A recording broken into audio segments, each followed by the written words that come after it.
میں نے کہیں پہ پڑھا تھا کہ جب کوئی معاملہ اللہ کے حوالے کرو تو اللہ اور اس معاملے کے بیچ میں سے نکل جایا کرو، مگر پھر میں جب بہت زیادہ پریشان ہو جایا کرتا تھا تو گھنٹوں سوچتا رہتا تھا کہ کیسے ہوگا، کب ہوگا، اور مسلسل ایک کے بعد ایک وسوسہ میرے ذہن میں آتا رہتا تھا۔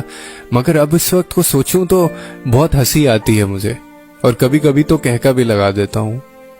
کیونکہ سارے معاملات سلجھ گئے ہیں، اور جو مانگا تھا اس سے بہترین مل چکا ہے، اور جو نہیں ملا تھا اس کے پیچھے کی مصلحت سمجھ آ چکی ہے۔ ہم انسان نہ ایسے ہی ہوتے ہیں، جب ہمیں اسباب نظر آ رہے ہوتے ہیں تو ہم مطمئن رہتے ہیں، اور جب کچھ نظر نہیں آتا تو پاگل ہو جاتے ہیں،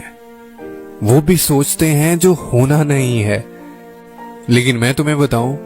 اللہ پہ یقین تو ایسا ہونا چاہیے کہ سامنے سمندر بھی ہو